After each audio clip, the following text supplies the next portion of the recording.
Hey guys, hopefully you can hear me over the compressor. It should be shutting off momentarily. But I'm up here working on this here Subaru, and I actually just got started today. I'm working on it for the past few evenings. Totally kicking my butt. First two bolts I go to take out, the radiator support bolts snapped right off, so that was awesome. One of the issues that I'm having here is because the engine is completely frozen solid. I'm not going to be able to get the torque converter, the bolts out of the bolt the flywheel to the torque converter. So I'm working on that, trying to get that undone. So I took off the oil pan, which required me to take off the motor mount bolts. When I went to take off the motor mount bolts, they both rounded right off. So I got an easy out. I sprayed them with PB Blast, so hopefully I can get them out today. But I was able to get the oil pan off without removing those. I used my pry bar and just kind of smashed the oil pan. I don't care about the oil pan because I got one on my new engine over here. So anyways, I was able to get the oil pan off, and it was absolute carnage. This is what we found. First piece I pulled out of the oil pan was the C-clip for one of the wrist pins. Here you can see part of the piston right there where the wrist pin goes. Here we have some of the bearing material. We got the oil control ring, what's left of part of it, and then we got one of the compression rings there. So it's safe to say that this engine really, when it went, man. It really grenaded. Alright, so see, cylinder 2 is right here in front of you. You got cylinder 3 and 4, and they don't look terribly dry. The back one that you guys can't really see, cylinder 4, that one there looks pretty toasty, like it got pretty warm and didn't have much oil. But the middle two cylinders don't look bad. You can kind of see right up in there, you can see the hole there in the crankshaft, and that's where the connecting rod bolted up for cylinder 1, and there isn't much left of it. I don't know what's binding it up, whether it's that back piston there where it connects to the connecting rod, where the crankshaft connects to the connecting rod, if that's what's seized up or if it's something actually caught. When I first opened it, there was a piece of cylinder 1 connecting rod caught in cylinder 2. I was able to get that out of there, and I was actually able to get the bottom bolt for the bearing on the connecting rod off of cylinder 2, but the other two, I don't think I'm going to be so lucky. I don't think I will be able to get those out, but well, it's been a long day. We're almost ready to pull it out. It's kind of funny because the mechanic I was talking to, he's like, yeah, I could have one of those out in an hour or two, no big deal. But anyways, we ran into some issues trying to get the engine to spin over. It was pretty bound up. We had me, my dad, and my brother all out here. We had this big steel pipe. Did you take care of the pipe already? Right here. Oh.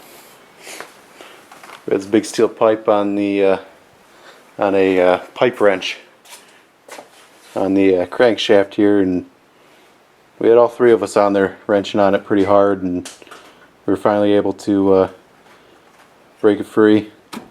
Got all the torque converter bolts out. I have all but one bolt out that holds the bell housing to the engine, and I just got to disconnect these fuel lines, and we'll be good to go. Yank it right out of there, hook it to the back of the truck, and pull it out.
Well, it is out. That was way more work than it should have been. But it's finally out. Hopefully putting a new one in will go quite a bit smoother than that went. Ran into some issues there. I had the self-leveler on. I figured because it's, it's a flat engine, it's not as deep as it is wide. I figured I'd put the, the adjuster side to side, and that proved to be stupid. Should have put it front to back, because when we had the jack up on the transmission to clear the motor mounts, and when we did that, the hoist was still pulling straight up on it, and I couldn't adjust it, and it got caught on those studs there on the back.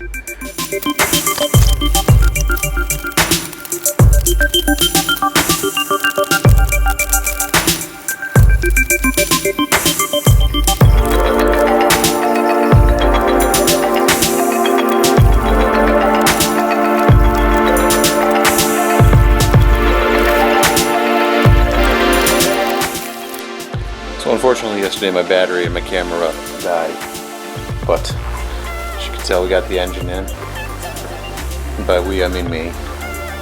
Would have been a lot nicer with two people, but sometimes you gotta do what you gotta do. So that was the only issue I had, was trying to get it lined up, come around, look, well I gotta come down half inch, I gotta do this, gotta adjust the leveler. That was the only issue that I had.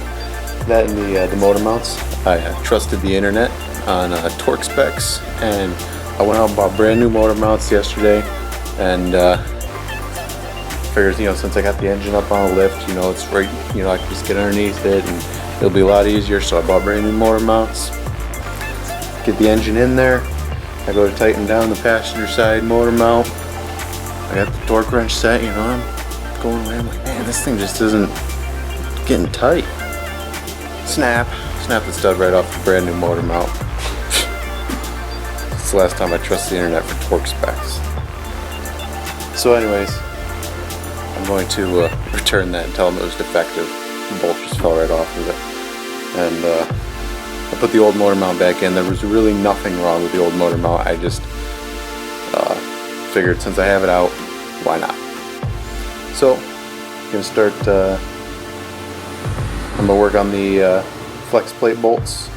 And then I'm going to work on putting the accessories back on, starter, and maybe today we'll hear it run, if it runs. I'm really not impressed with this engine. Get it up in the air and the whole oil pan is smashed right in. I think they used a forklift at the auto mall to rip her out of there, and it looks like they sat there and lifted it up and dropped it a billion times and then ran the forks right into the side of the oil pan. So, not impressed with that. Alright, here we go. Moment of truth.